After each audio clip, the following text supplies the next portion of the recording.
Hemos estado en la carta a los Romanos por 29 semanas. Hemos cubierto los primeros 6 capítulos.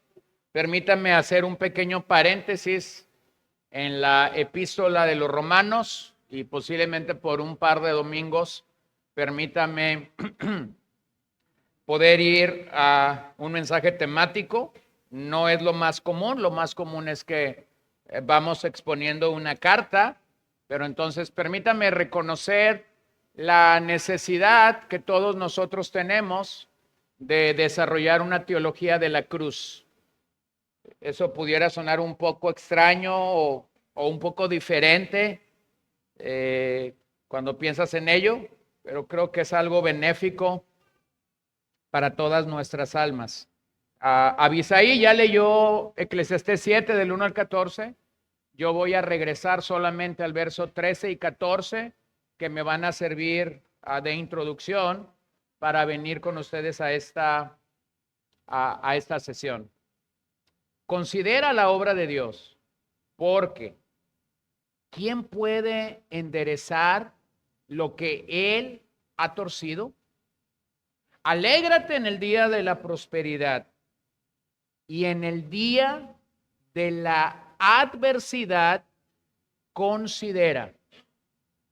Dios ha hecho tanto el uno como el otro, para que el hombre no descubra nada que suceda después de él.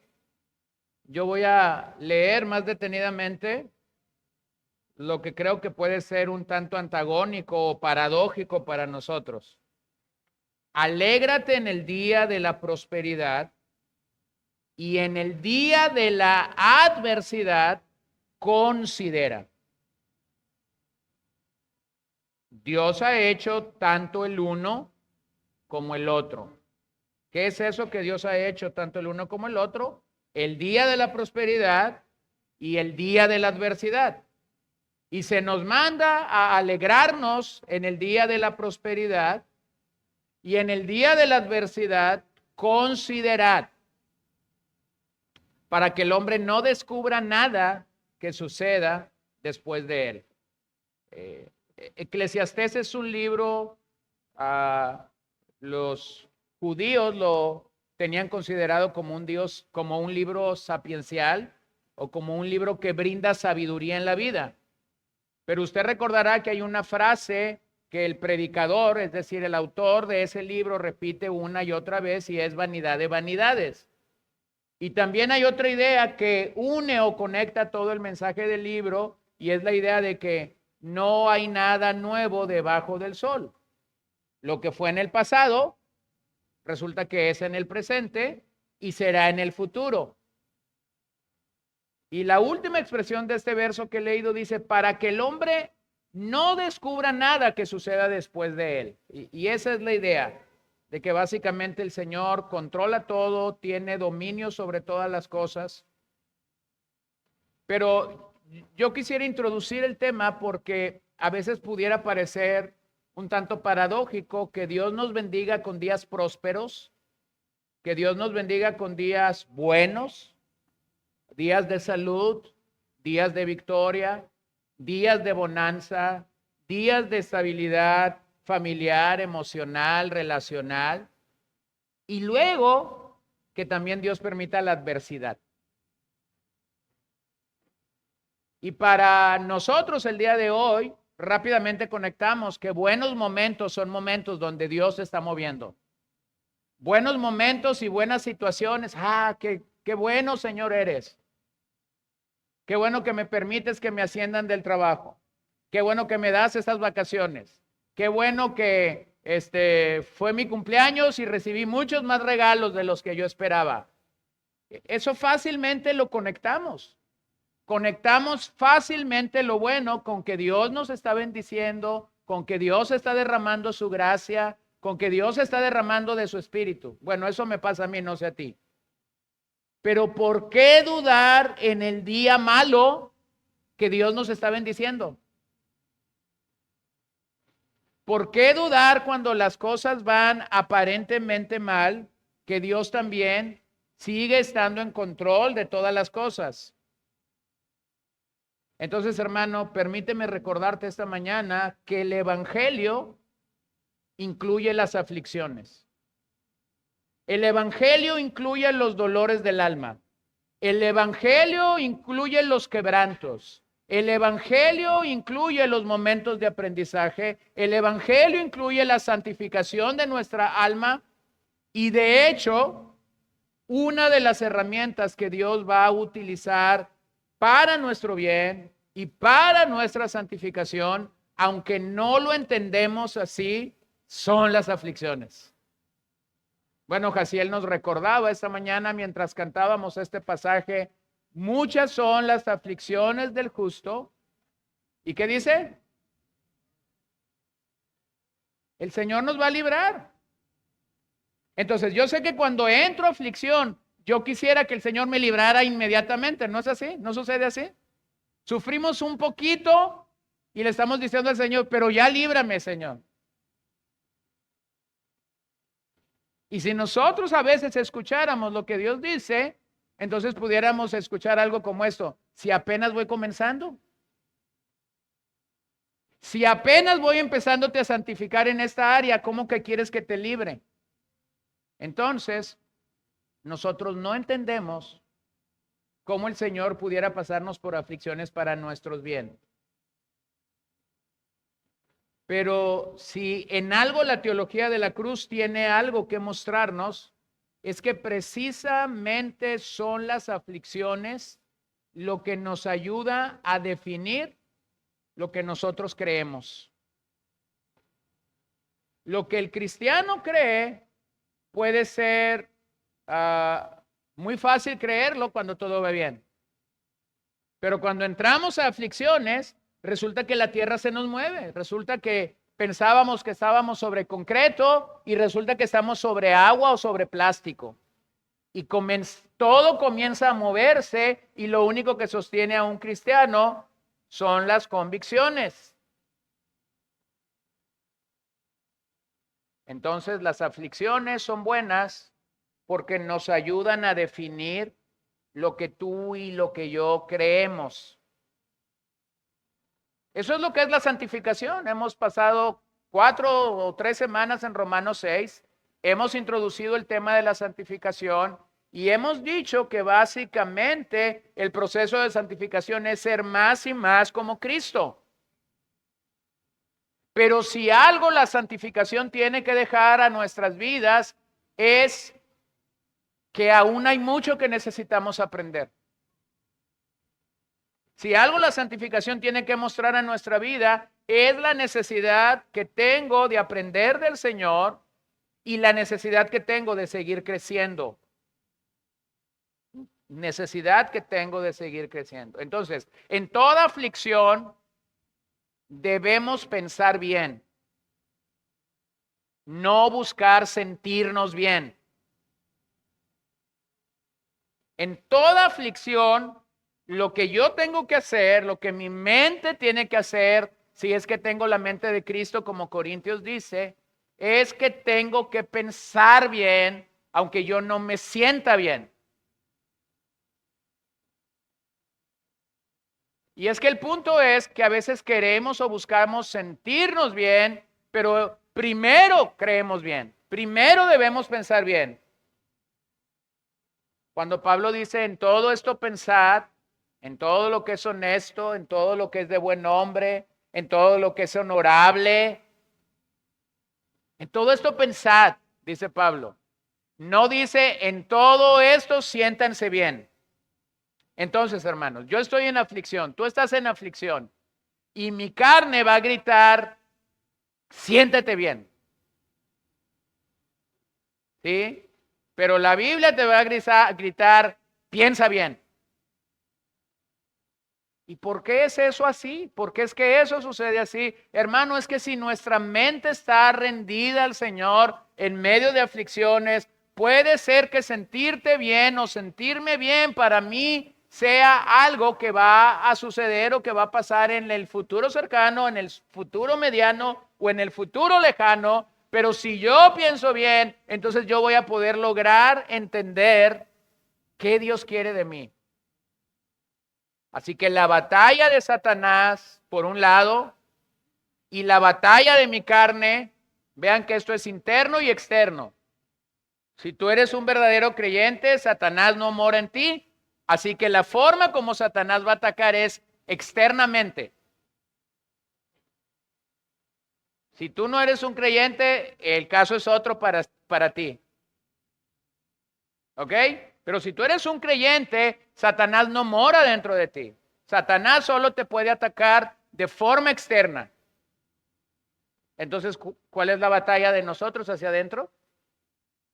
¿Cuál dijimos que es? Los domingos pasados. La carne. Entonces yo estoy siendo afligido y hay dos ríos que convergen, o hay dos ríos que buscan dominarme o pelear para que yo pueda flaquear. Es mi carne que me invita a pecar, que me invita a ser incrédulo, que me invita a ser perezoso en mi búsqueda con el Señor, que me busca desconfiar y que en el índole de lo que estamos hablando me está gritando, siéntete bien. Y por otro lado, de forma externa, Satanás viene como lo hizo en el huerto del Edén con Eva y sutilmente comienza a hablar.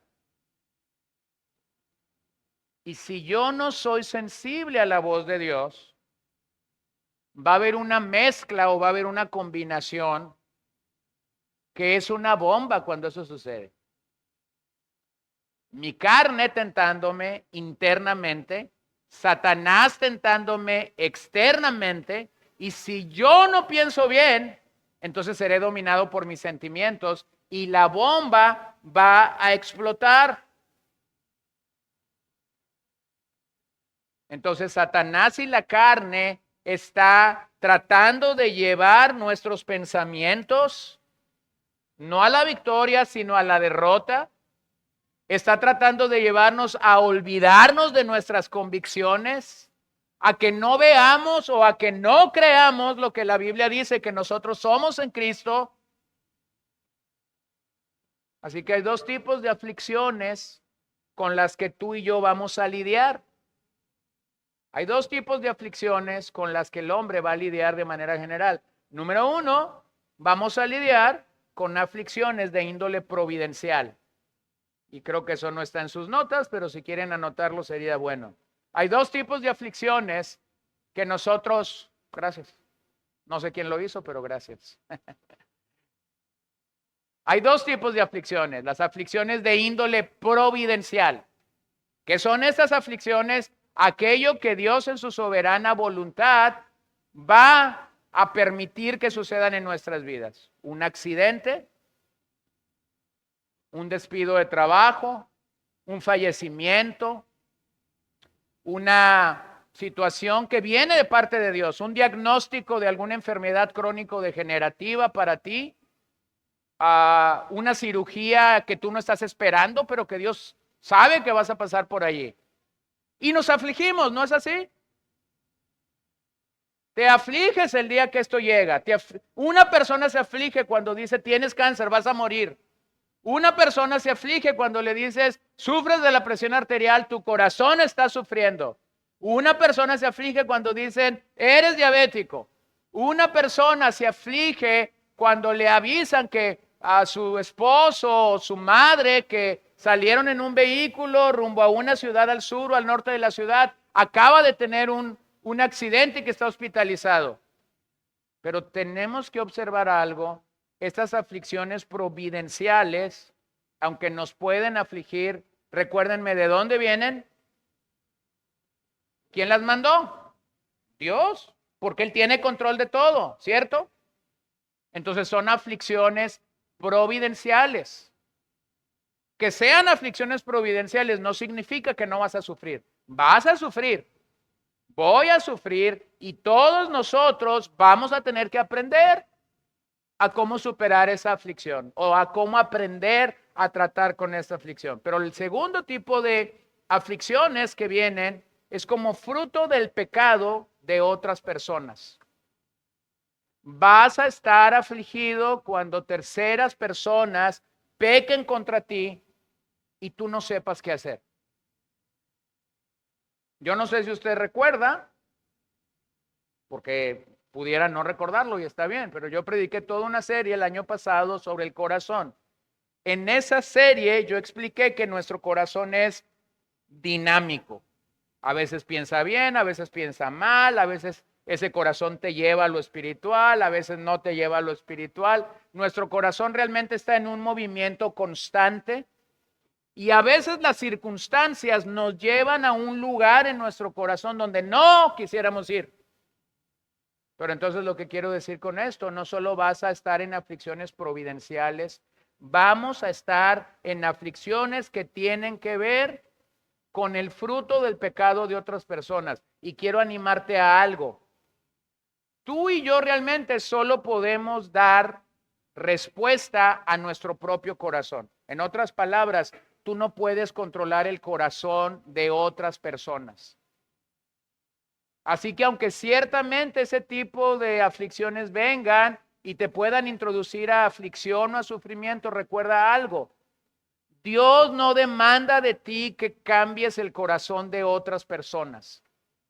Porque lo único que puedes hacer es examinar tu propio corazón, no el corazón de nadie más. Entonces las aflicciones son parte del plan providencial y amoroso de Dios por su pueblo. Eso es lo que son las aflicciones. Son parte del plan providencial y amoroso de Dios por su pueblo. Vas a tener aflicciones providenciales y vas a tener aflicciones vía el fruto del pecado de otras personas. Pero, aún en medio de las aflicciones, somos llamados a seguir creciendo en el Señor, a seguir caminando en el Señor, porque el Señor nos ha rescatado. Y lo que yo quisiera enfocar este día es porque las aflicciones de nuestra vida, sea de la fuente de donde vengan, realmente pueden y deben ser un momento clave para ir de vuelta a la cruz. Las aflicciones pueden y deben ser un momento clave para ir de vuelta a la cruz. Mira lo que Pablo dice a los Corintios en el 1:25. Porque la necedad de Dios es más sabia que los hombres y la debilidad de Dios es más fuerte que los hombres. La debilidad de Dios es más fuerte que los hombres. Muchos consideran que la doctrina de la justicia de Dios, la justificación, fue la doctrina que mayormente el doctor Lutero en el día de la Reforma estudió y escribió y profundizó en ella. Pero realmente cuando te acercas a ver la vida de un hombre como Lutero, te das cuenta que lo que dominó su pensamiento no fue la justificación, sino fue la cruz de Cristo. Él tenía una expresión, crux sola nostra teología. Solo la cruz es nuestra teología. Pero tristemente el día de hoy habemos muchas personas que evadimos esta teología. Habemos muchas personas que venimos a la Biblia, venimos a la iglesia con la Biblia en mano, pero dejamos nuestra teología en casa. Esta es una mentalidad consumista que nos ha invadido y ha rodeado a muchos en el cristianismo actual. Es decir, podemos venir por venir a la iglesia y no tener un arraigo fuerte a lo que la cruz de Cristo realmente nos demanda. Así que permítame, hermano, poder definir que la justificación por la fe, como la teología de la cruz, se entienden mejor como un resultado paralelo de que Dios sigue obrando en nuestras vidas. La justificación, como la teología de la cruz, nos da un mejor entendimiento en las aflicciones de cómo Dios sigue obrando en nuestras vidas. Entonces, permítame seguir su bosquejo en 3 apartados principales. Entonces, permítame acercarme históricamente al día de la Reforma, cuando esta expresión, la teología de la cruz, surgió. Y usted recordará que este doctor Lutero es un monje de la orden de los agustinos o de los agustiananos, como algunos lo mencionan, y él clava un documento en la catedral de Wittenberg conocido como las 95 tesis. Ese no era un documento en el que él buscaba hacer una revolución, como llegó a ser, pero lo que él quería era hablar a nivel teológico al interior de la Iglesia Católica sobre cosas que para él eran preocupantes, sobre cosas que para él eran alarmantes. Y entonces Lutero en alguna de sus tesis dice: fuera entonces con todos esos profetas que dicen al pueblo de Cristo paz y paz, pero no hay paz. Bienaventurados esos profetas que dicen al pueblo de Cristo cruz, cruz, pero no hay cruz. Entonces Lutero define algo para nosotros. Cuando muchos quisieran la paz, cuando muchos quisieran el gozo, cuando muchos quisieran la bendición de Dios, nos olvidamos que realmente lo que define la obra de Cristo por nosotros en el Evangelio no son estos buenos momentos, sino lo que define para nosotros la obra de Cristo es su cruz. Su cruz. Lo que Lutero está citando en esta tesis en realidad es un pasaje del Antiguo Testamento. Es Jeremías 6:14, cuando Jeremías está hablando acerca de los falsos profetas que dicen: aquí está el camino a la paz, paz, paz. Pero en realidad ese camino falso no conduce a la paz. Yo no sé si usted puede entender lo que este pasaje dice, pero hace algunos años yo estaba predicando en este pasaje y mi querido sobrino Ezequiel, que espero que sea profético, a los días llegó a su casa, o no sé si esa tarde, y entonces él comenzó a repetir: paz, paz, pero no hay paz. Entonces yo dije, si un niño de corta edad lo puede entender, creo que cualquiera lo pudiera entender.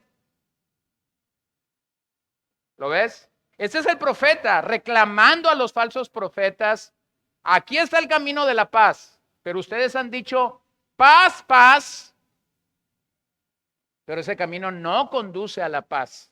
Bueno, Lutero hizo realmente una conexión con ese pasaje de Jeremías. Trajo lo que estaba sucediendo en el día de Jeremías a lo que estaba sucediendo en el día de una iglesia decayente. Y lo que él está diciendo es: necesitan tener cuidado con esos falsos maestros que dirán paz, paz, pero no hay paz allí. En cambio, Lutero lo que quería hacer, según la tesis número 93, escucha lo que él dijo: necesitamos escuchar a los profetas que dicen cruz, cruz, y no hay cruz. Bueno, si bien no hay cruz para nosotros, como la hubo en el sentido literal para Cristo, si no hay una cruz literal para nosotros, si no hay un Carmelo, si no hay un Monte Calvario al cual subir, nosotros necesitamos entender que hubo una cruz para Cristo y que a través de esa cruz es que nosotros podemos tener paz hoy. Romanos 5:1. Justificados pues por la fe, tenemos paz para con Dios por medio de nuestro Señor Jesucristo. Así que esto dio inicio a una batalla en el día de Lutero, que es una batalla que continúa en el día de hoy. Esa batalla es una batalla entre la teología de la cruz y la teología de la gloria. Y yo voy a definir para ustedes lo que trato de decir con esas dos expresiones. Esa es una batalla campal que estuvo en el día de Lutero, pero que sigue estando el día de hoy para nosotros. Una batalla entre abrazar la teología de la cruz o entre abrazar la teología de la gloria. Entonces, miren, yo voy a revisar 3 tesis. Las tesis allí en este documento llamado las 95 tesis, realmente eran declaraciones, ustedes las tienen escritas para que puedan simplemente leerlo, pero la tesis 19 de Lutero dice, no es digno de ser llamado teólogo quien busca interpretar las cosas invisibles de Dios sobre la base de las cosas que han sido creadas. Entonces, Lutero está definiendo lo que un teólogo hace, lo que alguien que quiere interpretar los oráculos o la palabra de Dios hace. Y él dice, no hay manera de interpretar a Dios, de estudiar a Dios, de conocer más de Dios por la mente, por la lógica, por los sentidos humanos o por lo que vemos o podemos palpar. Esto es lo que Pablo dice en Romanos 1:22, cuando Pablo expresa, profesando ser sabios, se volvieron necios. ¿Se acuerdan? Son estos hombres que están resistiendo el evangelio, son estos hombres que están abrazando la mentira de la carne, la mentira del pecado, que están no agradeciendo a Dios, no adorando a Dios. Estos hombres realmente han profesado ser sabios, pero ¿cómo están profesando ser sabios? En su propia naturaleza, en su propio pensamiento, en su propio razonamiento pervertido por el pecado. Y Pablo dice, eso no es un teólogo. Esa no es una persona que puede interpretar adecuadamente a Dios. Observen la tesis número 20. Pero es digno de ser llamado teólogo quien entiende que las partes visibles y traseras de Dios significan, ¿qué significan? Sufrimiento y cruz.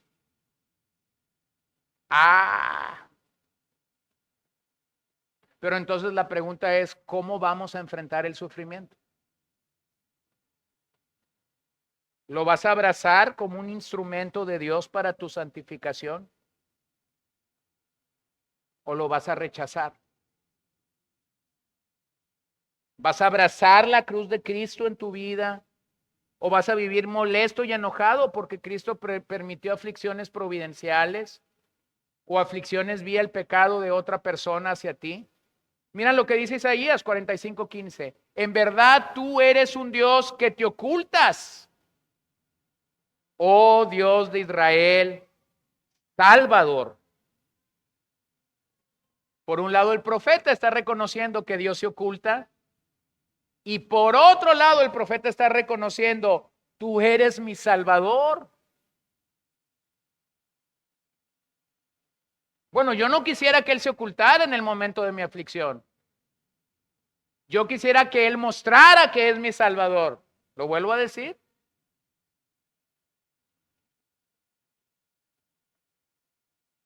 Para Lutero, el único lugar auténtico del conocimiento humano de Dios es la cruz de Cristo. Primera de Corintios 1, todo el capítulo habla de esto. Está lleno de paradojas, está lleno de cosas opuestas, contrarias. Pero Lutero creyó en su día que Dios realmente se encuentra revelado en las aflicciones y sin embargo paradójicamente escondido en esa misma revelación. Entonces eso me va a llevar al segundo apartado, ¿qué es la teología de la cruz? ¿Qué es la teología de la cruz? Ahora, antes de definir, permíteme escuchar lo que algunos teólogos han dicho de esta teología. Sinclair Ferguson ha dicho, el término fue usado primeramente por Martín Lutero para describir su teología de la Reforma en sus principios. Se refiere no sencillamente a la doctrina de la cruz, en el que la cruz se ve como el punto focal de la obra de salvación de Cristo, sino a una interpretación de la teología en su totalidad como teología de la cruz, en que se ve la cruz como el punto focal de la revelación que Dios hace de sí mismo y por lo tanto como el fundamento y el centro de toda teología verdaderamente cristiana. De esa manera es que Lutero llegó a afirmar que la cruz sola es realmente nuestra teología. No se trata, dice Ferguson, de simplemente pensar que la cruz debe dominar o permear todo, o que la cruz es nuestra plataforma para partir, sino que tenemos que crecer en un entendimiento de cómo esto opera para la vida del creyente. Escucha a Alistair McGrath. Para Lutero, la cruz de Cristo es una realidad integradora y estabilizante. Es la roca sobre la que podemos levantar nuestra fe. La cruz es muestra definitiva de la desesperanza que experimentamos cuando la razón y las emociones tiran en emociones opuestas.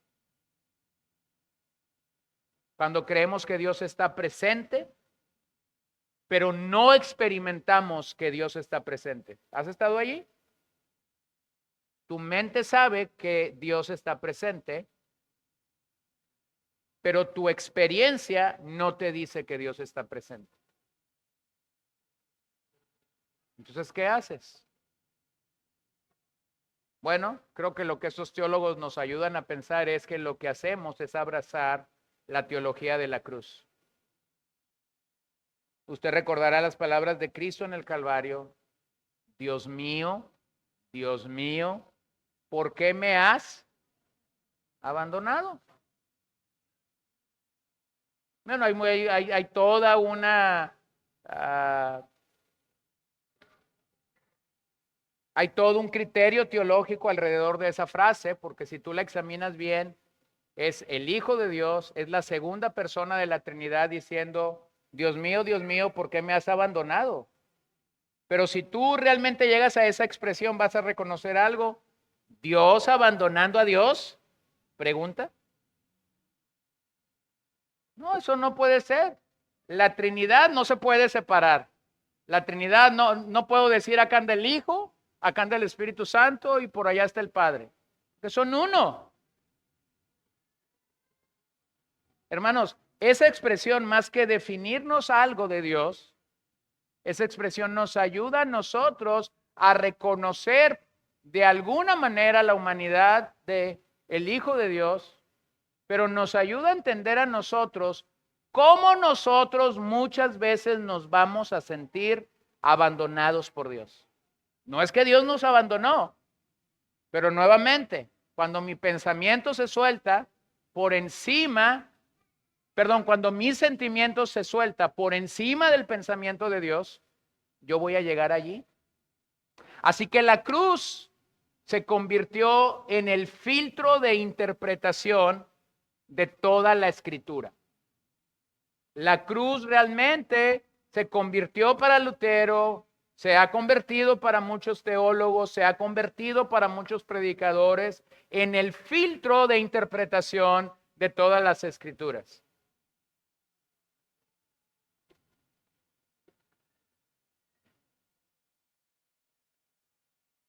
Cuando tú logras ver el ministerio de un predicador como Carlos Spurgeon, quien recibió el título de el príncipe de los predicadores, cuando sus más de 60 volúmenes de predicaciones, la obra de Spurgeon es la obra más grande en el idioma inglés.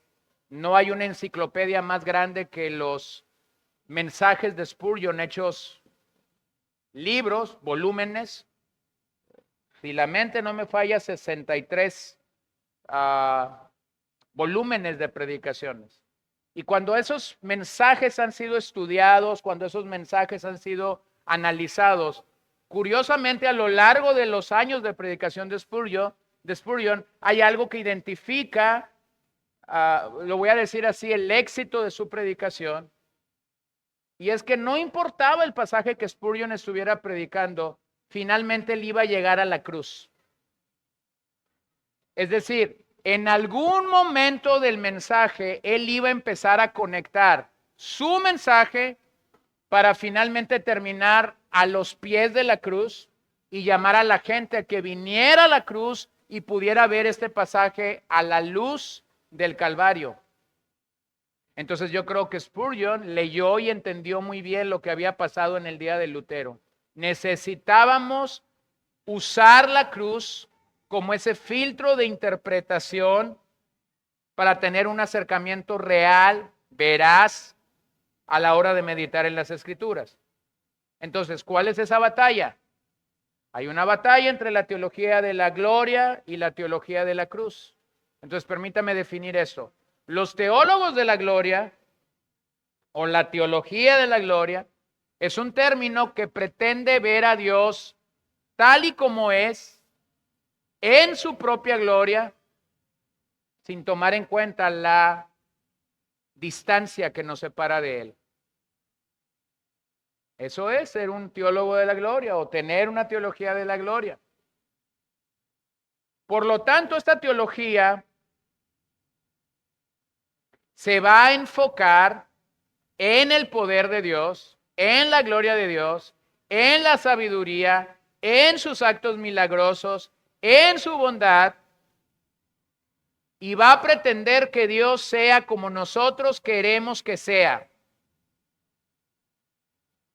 Si yo abrazo esa teología, entonces yo voy a buscar sabiduría, poder, milagros, misticismos, y voy a considerar o voy a llegar a considerar un buen día que el sufrimiento es malo y es producto del pecado.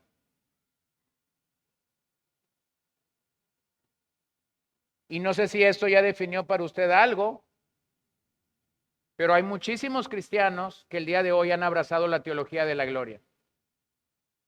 Dios no puede castigarme, Dios no puede disciplinarme, Dios no puede permitir que yo me enferme, Dios no puede permitir que yo pierda mi negocio, mi casa o mi fortuna. Bueno, lo que tú tienes frente a ti, aunque Él no te lo diga, es un teólogo de la gloria. Tiene al Dios que Él ha definido como el Dios correcto y adecuado, que nos bendice en todo momento, pero por eso comencé leyendo el pasaje de Eclesiastés 7:14, donde dice que Dios tanto envía el día de prosperidad como el día de calamidad. Ahora veamos qué es un teólogo de la cruz. Los teólogos de la cruz creen que la suprema revelación de Dios se encuentra en la cruz. Esta busca ver a Dios no donde ni como nosotros quisiéramos, sino donde Dios se revela. Y el lugar donde Dios se revela, según 1 Corintios 1, es en la cruz. Es allí donde Dios revela su debilidad, su sufrimiento y el escándalo que vivió en su martirio. Por lo tanto, este teólogo o esta teología llega a valorar el sufrimiento como aquello a través de lo cual Dios es revelado, y el conocimiento de esta sabiduría, como dice Pablo, llega a ser la locura de la cruz. Pero a la par, esta teología me lleva a renunciar a toda lógica humana. Entonces, ¿cómo son estos hombres? Estos hombres valoran el sufrimiento, se encuentran con Dios, y en medio de su necesidad y en medio de su debilidad, ellos pueden reconocer la perfecta obra de Cristo en sus vidas. Esta teología no es tanto entender cómo somos salvos en la cruz, porque eso lo podemos entender al inicio de nuestra vida cristiana, cuando comenzamos a leer los evangelios y la enseñanza de los apóstoles. Pero esta teología nos acerca al conocimiento de Dios por medio de la cruz. Necesito acercarme a Dios por medio de la cruz. Por medio de la cruz. Lo cual produce un cambio total de Dios o de la obra de Dios en mi vida, de arriba hacia abajo. De donde mora Dios a donde moramos nosotros. Así que este teólogo de la gloria comprende lo que ve. En cambio, el teólogo de la cruz comprende lo que discierne.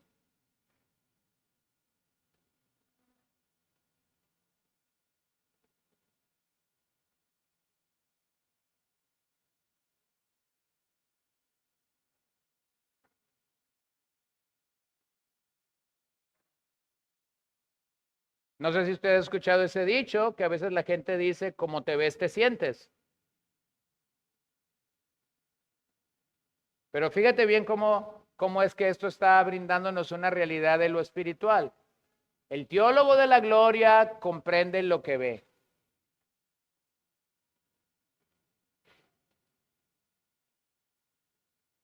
Solo lo que ve. Se queda con lo que ve. Y entonces tú puedes definir la vida de otra persona solo por lo que ves. Y entonces tú puedes decir cosas como estas. Bueno, fulano de tal se ve bien. ¿Por qué se ve bien, hermano? Porque viste bien, porque tiene un buen carro, porque acaba de llegar de vacaciones. Y entonces así es como muchas veces nos acercamos a la gente. ¿Te ves bien?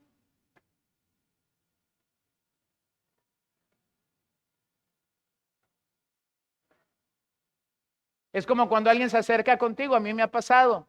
Alguien se acerca contigo y te dice, hermano, qué bien te ves. Y tú entiendes algo, este no discierne.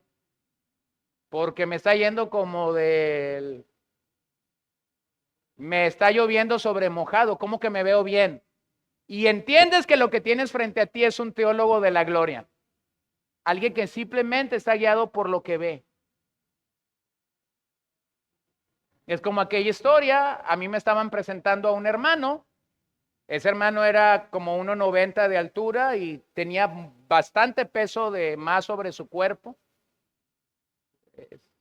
Más o menos así como yo, que se pintan los cachetes de rojo. Y entonces me lo estaba presentando un anciano, estábamos en una iglesia en Phoenix, y cuando este anciano me lo estaba presentando, me dice, te presento al hermano fulano de tal, está lleno de vida. Domingo en la mañana en el servicio de las 11 de la mañana. Yo me vine ese domingo en la noche, regresé a mi casa. El martes en su servicio de oración, ese que estaba lleno de vida se murió de un infarto. Sí, pero cuando a mí me lo presentaron me dijeron, este hombre está lleno de vida. Sí, pero ¿qué se iba a imaginar el anciano que me lo presentó? Que 48 horas después se les iba a morir en una reunión de oración allí en la iglesia. Y el teólogo de gloria es lo que hace. Pensar que por lo que ve y como la gente se ve es suficiente para definir su fe, la obra de Dios en su vida. Pero el teólogo de la gloria discierne. No estoy diciendo que es un chamán.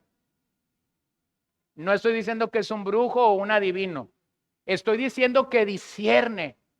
Entonces el teólogo de la gloria o de la cruz, cuando entiende la obra de Dios o cómo Dios trabaja en tu vida, puede servir a sus hermanos y puede entender los tiempos y las sazones de Dios de una manera que pueda ser acertado en lo que habla, en lo que dice, en lo que ora, porque realmente él está rendido a la obra de la cruz. Mira lo que Lutero decía en la tesis 21. El teólogo de la gloria dice que lo malo es bueno y lo bueno es malo. Bueno, eso también está tomado de uno de los profetas, ¿no? Llamarán a lo bueno malo y a lo malo bueno, es decir, sin discernimiento. El teólogo de la cruz los llama por su nombre propio. Bueno, el teólogo de la cruz no tiene miedo de decir, estoy experimentando sufrimiento, pero ese sufrimiento Dios lo permitió para mi vida. El teólogo de la cruz no tiene miedo de poder enfrentar los retos y las situaciones adversas de la vida y poder decir, el Dios que me ha bendecido en el pasado está permitiendo este momento adverso o difícil o de angustia en mi vida el día de hoy. ¿Lo ves? Cuando escuchamos gloria, eso es algo bueno, ¿verdad? Cuando escuchamos que Dios está haciendo algo maravilloso, nosotros nos gozamos y decimos qué maravilloso es Dios. Pensamos en la gloria de Dios, pensamos en eso tan notable, pensamos en que eso es bueno proclamarlo, hablarlo, y yo digo amén a todo esto. Pero cuando contrastamos la teología de la gloria con la teología de la cruz, lo que realmente está en el medio es que usamos la palabra gloria para hablar solamente de logros humanos o de algo bueno humanamente pasando. Esa era la realidad y el caos en el día de Lutero, y ese puede ser la realidad y el caos en el día de hoy para nosotros. Entonces Lutero, cuando habla de la teología de la cruz, no apunta tanto a nuestra grandeza, no apunta a nuestra capacidad de alcanzar justicia.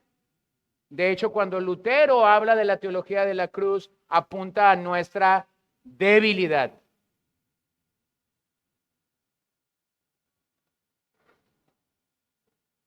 No sé si esto te va a gustar que lo comunique desde el púlpito, pero realmente somos débiles. Como Pablo le dice a Timoteo, yo soy el primer débil entre ustedes. Somos débiles. Flaqueamos fácilmente, fracasamos fácilmente. Tomando la expresión del domingo pasado, volvemos al vómito fácilmente.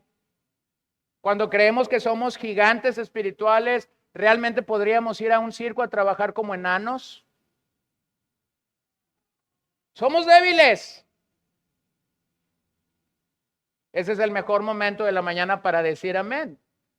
O sea, realmente somos débiles. Oramos a un Dios fuerte, oramos a un Dios grande, oramos a un Dios poderoso, pero realmente somos débiles. Hermano, no creas cuando tú oraste por algo y el Señor dijo sí, no le creas a los teólogos de la gloria que van a venir detrás de ti y te van a decir, qué bueno eres para orar. No les creas, porque realmente nuestra oración es débil, lo único que hace la diferencia es que oramos a un Dios fuerte. No creas cuando la gente te va a decir cosas que van a elevar tu ego o que van a elevar tu nombre, porque realmente lo que la teología de la cruz nos comunica, solamente Dios ha sido realmente fuerte y todos sus seguidores somos realmente débiles. No es el logro humano, no es el esfuerzo humano, pero Dios realmente nos dice que es en la cruz donde Él quiso decir sí. Es en la cruz donde Él quiso mostrar su amor totalmente. Así que esta teología de la cruz realmente es contraria a la teología de la gloria. Ser un teólogo de la cruz es ser alguien que recuerda su debilidad, su fragilidad, nuestra incapacidad, y por lo tanto la teología de la cruz nos recuerda que tenemos que aferrarnos a Cristo todos los días. La teología de la cruz me recuerda que yo necesito la cruz y su obra en mi vida todos los días. Esta teología interpreta correctamente la gracia de Dios, dado que al sentirse débil, enano, incapaz, va a correr a la cruz, va a correr al lugar adecuado. Y nosotros vamos a necesitar entender que en toda era la cruz realmente ha tenido enemigos. Mira cómo lo dice Pablo en Filipenses 3:18. Porque muchos andan, como les he dicho muchas veces, y ahora se lo digo aún llorando, que son enemigos de la cruz de Cristo. ¿Por qué? Toda generación ha tenido enemigos de la cruz de Cristo. Hermanos, porque es mucho más fácil abrazar una teología que me habla de estar bien, que me habla de ser exitoso, que me habla de ser rico, que me habla de ser sano, a abrazar una teología que incluye el sufrimiento.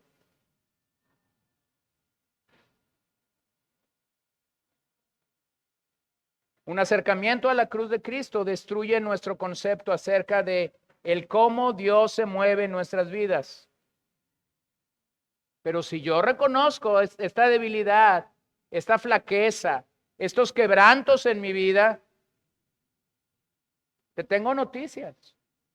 Y son noticias buenas. Cuando yo reconozco mi debilidad, entonces encuentro que Dios es realmente fuerte.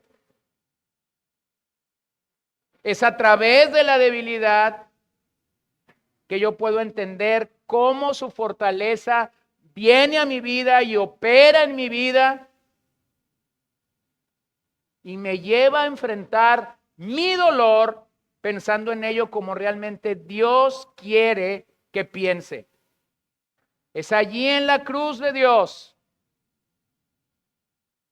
donde mi razón es confrontada y donde mis expectativas humanas encuentran el lugar adecuado donde estar. Esta teología entonces me insiste una y otra vez, vuelve a la cruz como la única fuente exclusiva y verdadera de toda mi vida cristiana. Permítame cerrar con cómo esta teología puede impactarnos.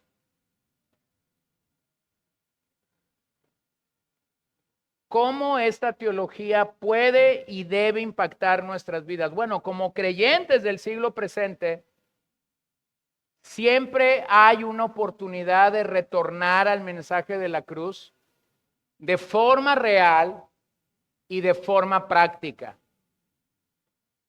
Es allí donde todo comenzó, ¿no es así?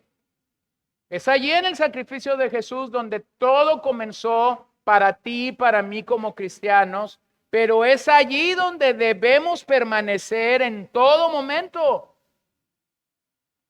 Entonces vamos a considerar 5 implicaciones de esta teología. Número 1, esta teología de la cruz nos integra en una comunidad de la cruz.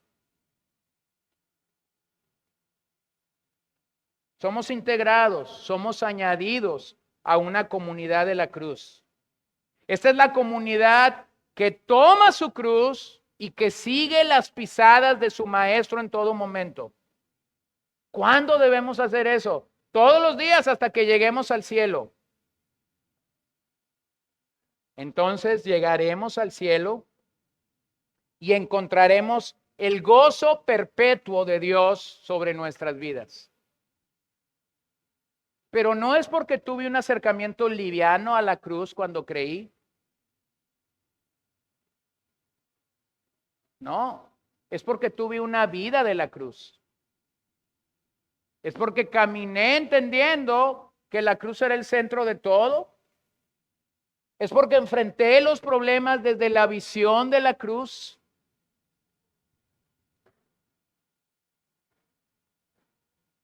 Yo creo que cuando logras entender que Cristo formó a su iglesia a través del más grande sufrimiento y dolor, ¿se acuerdan cómo dice el libro de los Hechos que el Señor compró a su iglesia a precio de qué?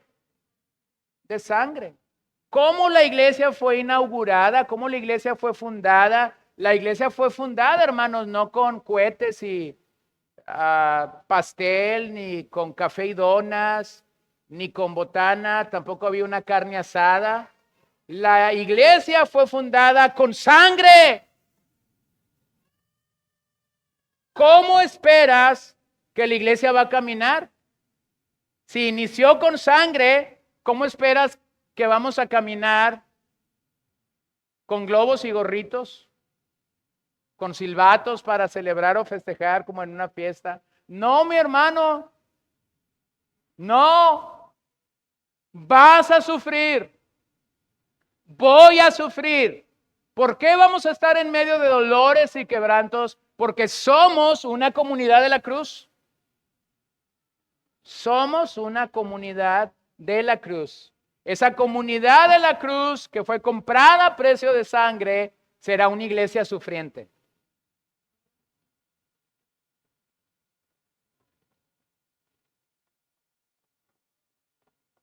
Uno de los padres de la iglesia, Justino Mártir, es conocido por aquella frase célebre que dijo que es la sangre de los mártires, la semilla que es plantada para que la iglesia pueda crecer. Los emperadores romanos decían, no entendemos cómo sucede esto. Nosotros matamos cristianos aquí y resulta que acá hay una iglesia surgiendo. Matamos uno y salen 10. Matamos 2 y salen 1000. Si tú vas a la historia romana, te vas a dar cuenta que el imperio romano persiguió, humilló, mató, descuartizó cristianos como ningún otro imperio ha enfrentado a la iglesia cristiana. Solo que pasó algo. El imperio romano cayó y la iglesia sufriente sigue de pie. Sigue de pie. Entonces no es cómo explicamos dicho sufrimiento. No se trata de explicarlo, se trata de sobrellevarlo. Y se trata de la experiencia transformadora que el sufrimiento deja en nuestras vidas. Se trata de la enseñanza que el sufrimiento va a dejar para tu vida. Mi hermano, yo no estoy diciendo que nos autoflagelemos. Yo no estoy diciendo que seas un masoquista de tu propio sufrimiento. Pero yo estoy diciendo y estoy abogando que nuestros sufrimientos tienen que ser enfrentados dignamente como llamados por un Señor sufriente. No, el Señor no te llamó desde Hawái. El Señor no te llamó desde un hotel de gran turismo. El Señor no estaba en un avión último modelo con todos los lujos cuando Él dijo, ven y sígueme. No, Señor. El Señor pasó por la cruz y por eso es que tú y yo vamos a tener que pasar por la cruz. Nunca como Él lo hizo. Mi hermano, cuando mides tu sufrimiento, nunca tu sufrimiento es como Jesús lo hizo. Deja de flagelarte. Deja de tener autoconmiseración contigo mismo cuando piensas que tu sufrimiento nunca va a acabar, porque hay alguien que va delante de ti y de mí en medio de sus sufrimientos y se llama Cristo. Entonces no solo necesitamos una teología de la cruz, necesitamos una iglesia de la cruz, necesitamos un entendimiento de la iglesia coherente con el evangelio, que Cristo crucificado es nuestro Señor. Eso va a significar poder en nuestra debilidad, sabiduría en nuestra locura y gloria aún en nuestra vergüenza. Eso supone que debemos poner nuestra confianza en Dios en lugar de nosotros mismos. Eso supone que Cristo sigue edificando su iglesia en su mayor parte invisible, en la forma de miles de pequeñas congregaciones alrededor del mundo. Pero eso nos recuerda algo. Hay esperanza. Dios sigue siendo soberano en medio de todos nuestros dolores. Mira lo que dice el Evangelio en Mateo 10, verso 17 al 25.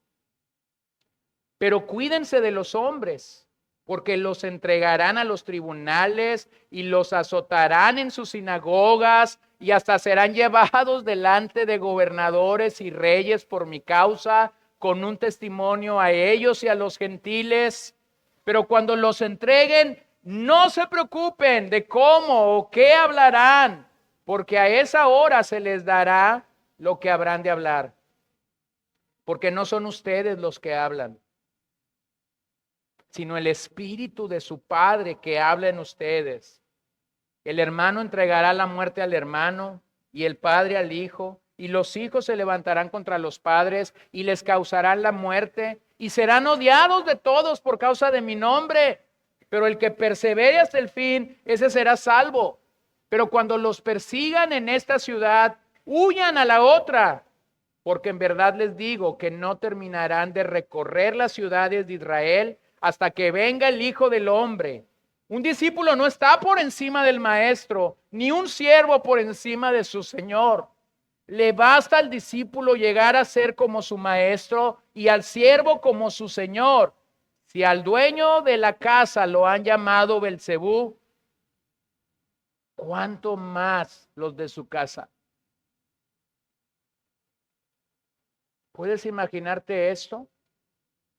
¿Llamar Belcebú al Señor? ¿Puedes imaginarlo? Es a través de estas paradojas que podemos determinar que Dios obra en nuestras vidas en medio del dolor, en medio de la flaqueza, en medio del sufrimiento. Y hermano, no podemos rechazar el trato de Dios. Cuando Dios ha querido obrar así, no es conveniente para mi alma rechazar. ¿Se acuerdan de Job? Recibiremos solo de ti el bien y no el mal. Observa Pablo en Filipenses 1:28, de ninguna manera estén atemorizados por sus adversarios, lo cual es señal de perdición para ellos, pero de salvación para ustedes. Y esto de Dios, porque a ustedes se les ha concedido por amor de Cristo, no solo creer en Él. ¿Qué dice? Sino también sufrir por Él, teniendo el mismo conflicto que vieron en mí y que ahora oyen que está en mí. Bueno, este es un hombre desde una prisión domiciliaria en Roma, la capital del imperio, y él está diciendo esto claramente.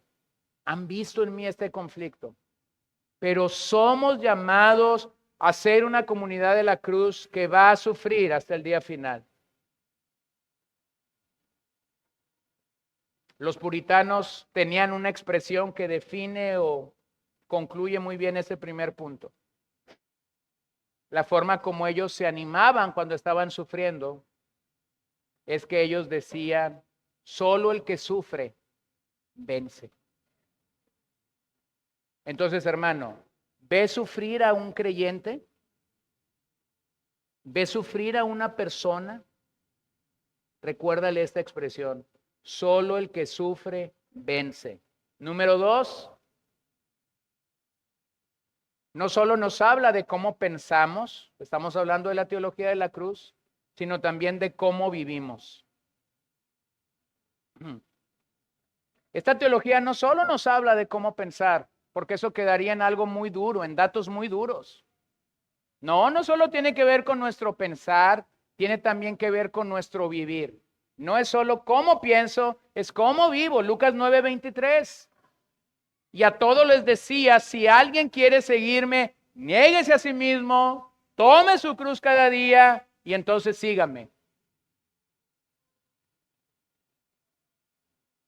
Nuestro llamado es realmente un llamado a la autonegación, a tomar la cruz y a seguir a Jesús en todo momento. Observe cómo dice, ¿cuándo debes tomar la cruz?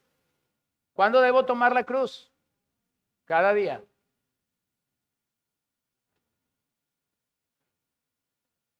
Y hay días que vas a tener que tomar la cruz más de una vez. Y hay días que vas a tener que recordarle a tu carne que realmente eres un seguidor y parte de la comunidad de la cruz. El camino que deberá seguir entonces el creyente es un camino que nos une a Cristo en su muerte, en su resurrección, conjuntamente con la cruz.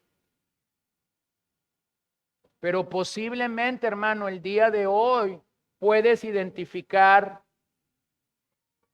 o puedo identificar que no he estado observando la cruz como debo de hacerlo. Este es un llamamiento a la vida del discípulo. Es un llamado a crecer a la estatura de Cristo. Es un llamado a permitir que el gobierno de Cristo realmente descienda a cada área de mi vida. Pablo nos lo muestra en Gálatas 2:20 cuando dice: con Cristo estoy juntamente, ¿qué? Crucificado. Él no dice: con Cristo estoy juntamente arriba de un ring levantando las manos como el ganador de una pelea. Él no dice: con Cristo estoy en un avión. No, él dice: con Cristo estoy crucificado. Entonces no tiene solamente que ver con tu pensar, tiene que ver con tu vivir. ¿Cómo vives el día de hoy a la luz del Calvario? Número 3, esta teología nos debe animar a predicar a Cristo. Predica a Cristo.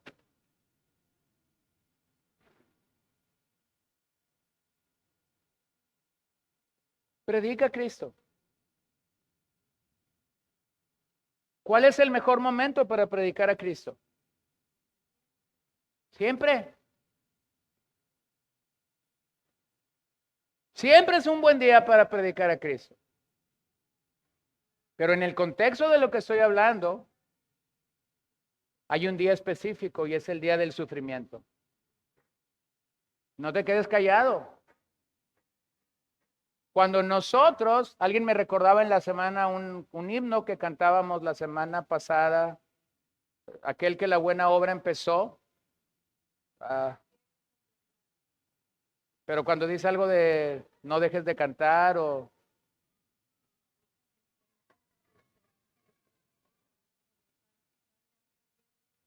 De tanto esperar, ya perdiendo tu canción estás. Vamos a reflexionar esa frase. De tanto esperar, ya dejaste de cantar. Cuando yo dejo de cantar a Dios, yo dejo de recordarle a mi alma quién es Dios. Cuando yo dejo de comunicar en cántico quién es Dios, yo estoy robándole a mi alma la oportunidad de repasar lo que Él es, de repasar el Evangelio, de recordarme los atributos de Dios.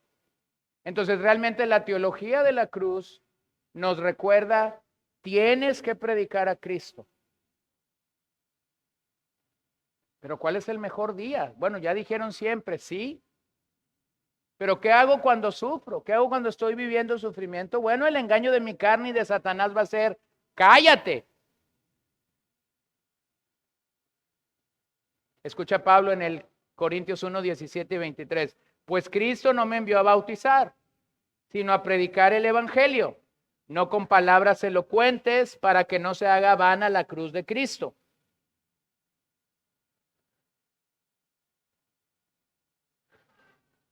Bueno, Pablo está diciendo, y lo va a decir en esta carta: no bauticé a muchos ahí en la ciudad de Corinto. Fueron tan poquitos los que Pablo bautizó que da los nombres. Dice: bauticé a tal y no más. Pero Pablo define el ministerio cristiano de una manera muy hermosa. A mí el Señor no me mandó a bautizar gente, a mí el Señor me mandó a predicar el evangelio. No está diciendo que el bautismo es malo, no está diciendo que no lo hagas. Lo que está definiendo es que realmente lo que nosotros hacemos es predicar a Cristo. Y luego vean el 23.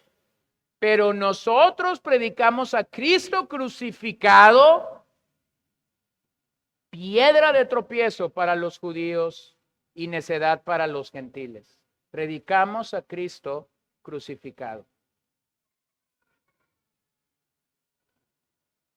Mi hermano, si tú eres un seguidor de la cruz de Cristo, si tú eres realmente una persona que ha sido alcanzada por la gracia de Dios, no hay forma alguna por la cual tú te debas detener de predicar a Cristo. Solo la obra de Cristo es la base segura de nuestra salvación.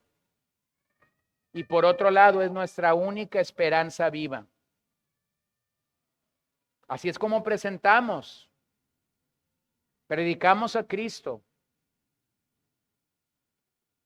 en su encarnación, en su venida a la tierra, en su persona, en su obra, en su muerte en la cruz, en su resurrección y en su regreso por los que Él compró a precio de sangre. Si tú no has dicho eso en tu predicación, entonces no has predicado. 1 Corintios 15, del 1 al 4. Nuestro mensaje realmente es integral cuando pensamos en un Cristo que hizo tanto, tanto, tanto por nosotros.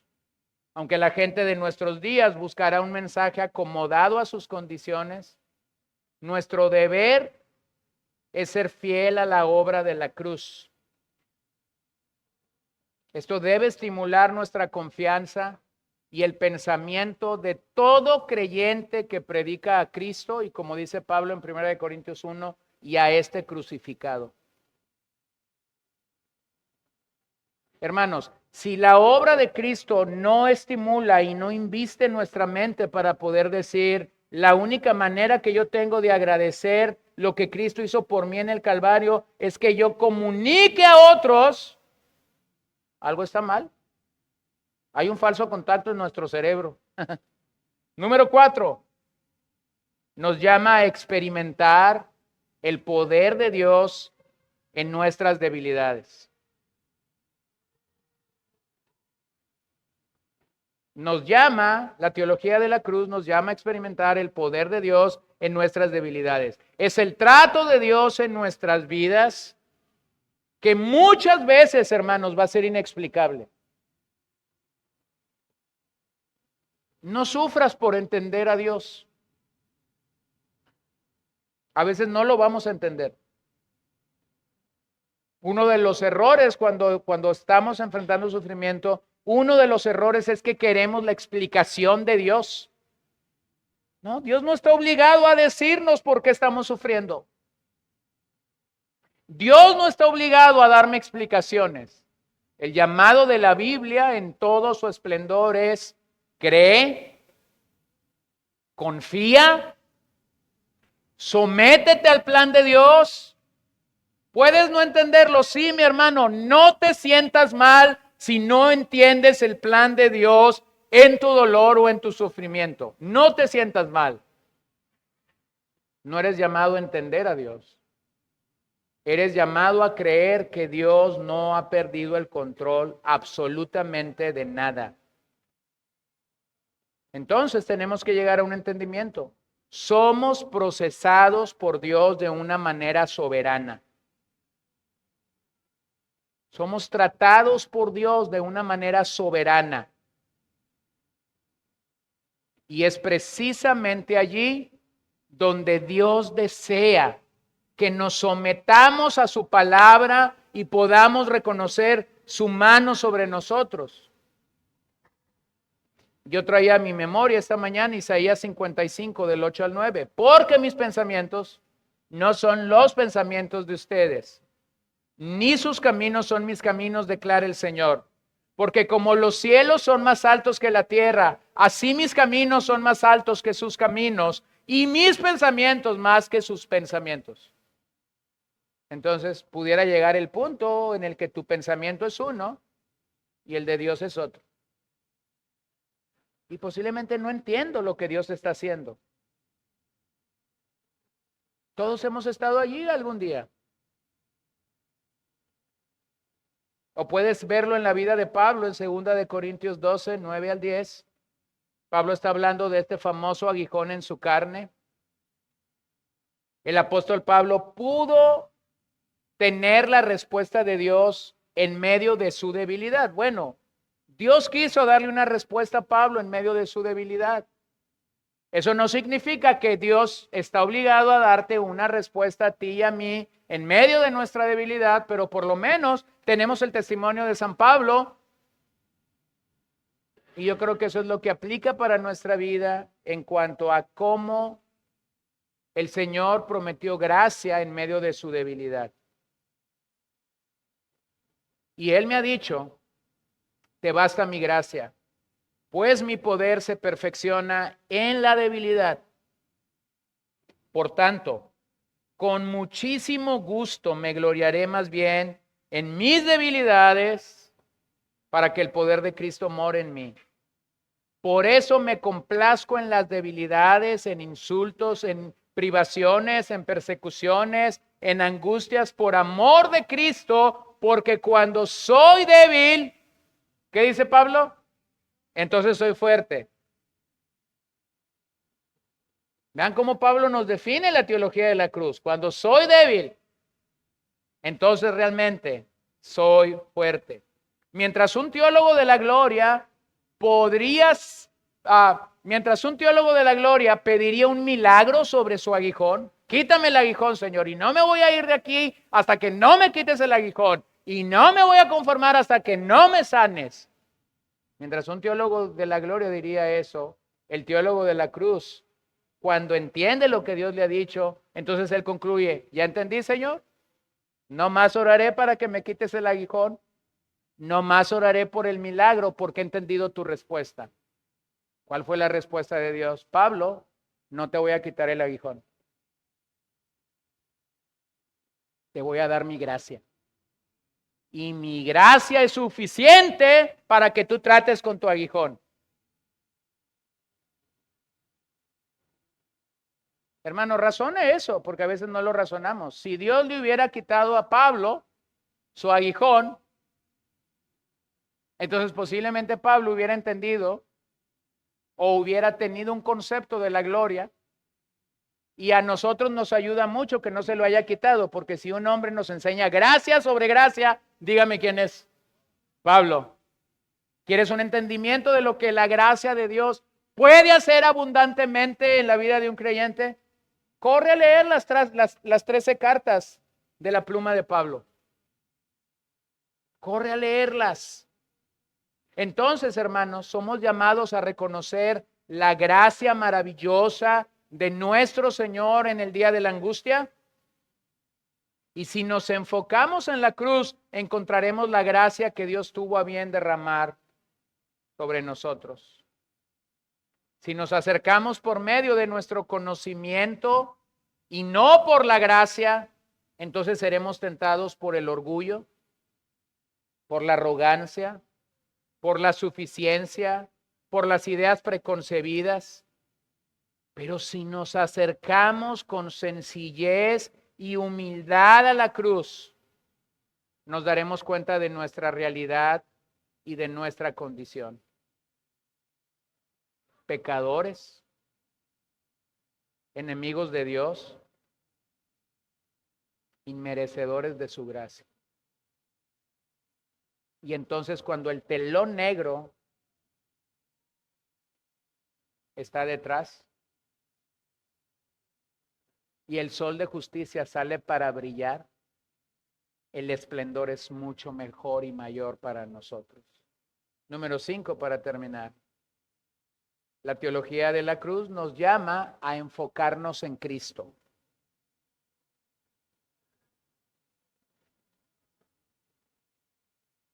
Cristo ha de ser visto con los ojos del corazón y no con la lógica y no con la razón humana. Hacemos ese tipo de teología cuando contemplamos a Cristo crucificado. Entonces esto brilla en nuestros corazones y nos hace irradiar en un mundo de oscuridad que grita por la obra de Dios, pero que no la puede concebir de esa manera. En Juan 14, Felipe le pide al Hijo, muéstranos al Padre. Ese es el grito de la teología de la gloria. Muéstranos al Padre. Danos una señal. Danos un milagro. Pero Jesús lo reprende y le dice, Felipe, el que me ha visto a mí, ha visto al Padre. Juan 14, 6. Nadie viene al Padre si no es por mí. Entonces, hermanos, vamos a pasar por momentos adversos. Vamos a sufrir en las manos providentes de Dios y a veces vamos a sufrir por el pecado de otras personas. Son las dos fuentes de mayor aflicción para nuestra alma, aunque pudiera haber otras. Claramente el cristiano también va a sufrir por su propio pecado.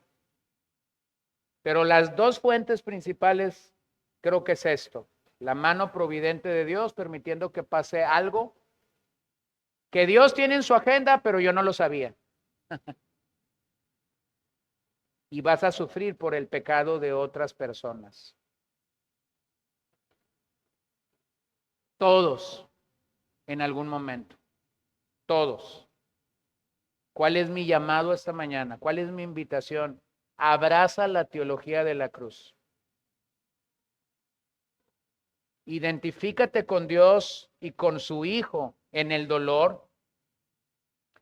Permite que la obra transformadora de Dios realmente resplandezca en tu vida. ¿Qué es lo bueno de nuestros sufrimientos? Bueno, hay muchas cosas, pero déjame comunicarte una buena noticia. No hay un solo sufrimiento que sea eterno. Son temporales. Son temporales. Lee Santiago, lee Pedro, para que entiendas que nuestros sufrimientos son simplemente temporales. Entonces, si son temporales, ¿cuál es la ventaja que un sufrimiento me puede dejar? Bueno, tienes que aprender algo de Cristo. ¿Qué es eso? No lo sé. Porque en el caso particular de cada uno, la expresión o la experiencia que yo tendría que aprender de Cristo en mi vida va a ser completamente distinta y diferente. ¿De qué estoy seguro? De que el sufrimiento busca transformarnos o santificarnos de una manera más clara. Si despreciamos la teología de la cruz y abrazamos la teología de la gloria, terminaremos rechazando y despreciando realmente el mensaje de que solo en la cruz hay salvación para nuestras vidas. Nuestras vidas deberían estar en la cruz. Mi mirada y tu mirada debería de estar en el Cristo que murió en la cruz. Nuestra vida debería correr al Calvario todos los días. Nuestra mirada debería estar fija, no en las cosas visibles de la creación, sino en el poder invisible de Dios en el Calvario. Pero estas no son suficientes para dar aquel conocimiento de Dios, de su soberanía y de su voluntad, hasta que yo estoy perdido a los pies del Calvario. Yo era un niño cuando un misionero americano vino a mi casa en Obregón y estuvo un par de días con nosotros. Cada noche de esa semana yo acompañé a mis papás y a este misionero a predicar en una iglesia diferente de Ciudad Obregón. Una de esas noches, este misionero colocó un sello en mi vida que nunca lo he olvidado. Él estaba hablando sobre la cruz y el mejor ejemplo que él pudo dar para mi vida acerca de eso lo dio aquella noche. Este hombre estaba en Tierra Santa, había subido al Gólgota, o el lugar donde los palestinos dicen que murió Jesús. Cuando la expedición llegó allí, el guía que estaba llevando el viaje comenzó a decir y explicar lo que sucede en el Calvario. Este predicador americano tuvo su propia experiencia, empezó a adorar al Señor, empezó a dar gracias por la cruz, y cuando abrió los ojos, resulta que toda la expedición se había ido. Él estaba solo en el Gólgota.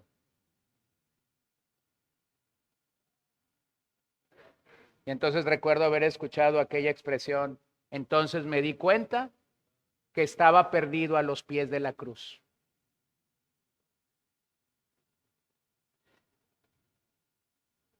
Te pregunto esta mañana, ¿estamos realmente perdidos a los pies del Calvario? Porque eso definiría entonces que hemos entendido la obra de Cristo en nosotros. Mi hermano, si estás de viaje y no estás a los pies del Calvario, entonces hay lugar esta mañana a los pies de la cruz para que te arrepientas y vuelvas a la cruz. Y vuelvas a poner tu mirada en Cristo. Y vuelvas a poner tu corazón en Cristo. ¿Estás aquí y estás abatido por tu pecado?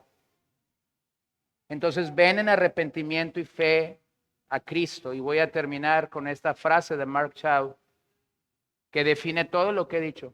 Y lo define muy bien. Dios hace las cosas a partir de lo contrario. Él hace algo a partir de la nada. Dios vence perdiendo. Nos eleva haciéndonos descender. Dios transforma los viernes de Pascua en domingos de resurrección. Obra de forma contraria a como la humanidad espera, lógicamente, que obre un Dios sobrenatural. ¿Sabes cuándo el Señor venció perdiendo? En la cruz. En la cruz Él venció perdiendo. Cuando todos habían pensado que habían ganado sobre el Hijo de Dios, resulta que realmente el que había ganado era Él. Y esa es la definición mayor de una teología de la cruz. Puestos de pie, por favor.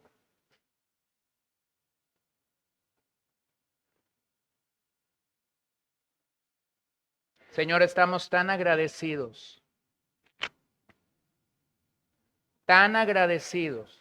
de tu obra en nuestras vidas. Estamos realmente tan agradecidos de que nos salvaste no siendo merecedores de tu gracia. Estamos agradecidos de que nos amaste no siendo merecedores de tu amor. Estamos agradecidos realmente de que tus misericordias son nuevas para nosotros cada mañana. Estamos agradecidos de lo bueno que ha venido a nuestras vidas en los últimos días. Pero también estamos agradecidos de las oportunidades de crecimiento espiritual que tú das a nuestras vidas a través del dolor y del sufrimiento. Estamos realmente agradecidos de cómo tú permites que crezcamos por medio de las experiencias por las que nuestra alma abatida se enfrenta. Como ovejas somos abatidas muchas veces y entonces el buen pastor tiene que ir a nosotros, tiene que levantarnos y tiene que colocarnos sobre las patas una vez más para que podamos andar. Pero en medio del sufrimiento y del dolor, yo sé que mi carne y el enemigo trabajarán para que yo no vea tu cruz. Oh, amado Señor, esta mañana te pido que nos des realmente una cosmovisión de la cruz que va más allá de saber que allí me compraste a precio de sangre. Señor, lo que comenzó con tanto dolor y con tanta sangre, realmente va a permanecer en nuestras vidas. Vamos a sufrir.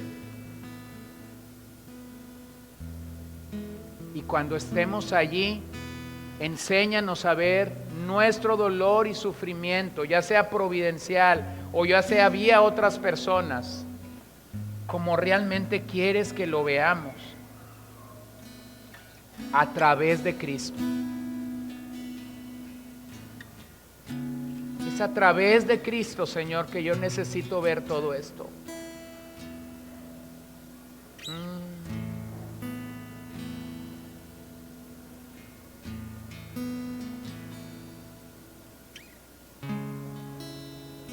Perdóname cuando no te he visto a ti. Perdóname cuando me he ensimismado. Cuando yo he sido grande y tú has sido pequeño.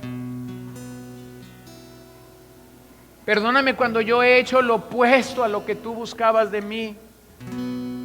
Perdóname. Me humillo delante de ti esta tarde reconociendo mi humanidad, mi pecaminosidad, mi debilidad, mis fracasos, una y otra vez. Pero entonces, Señor, permíteme que pueda vivir tomando la historia del final, perdido a los pies del Calvario.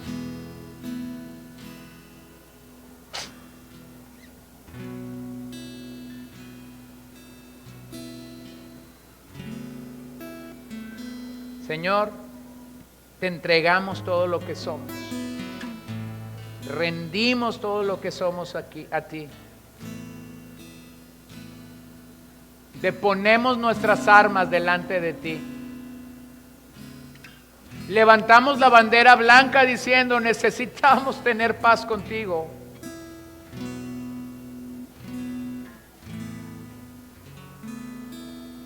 No podemos pelear contigo cuando tú realmente has permitido que yo sufra, porque quieres nuestra santificación.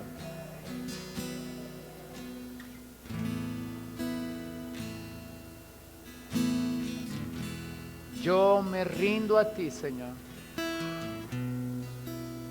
Te entrego todo lo que soy, mente, alma, corazón, espíritu.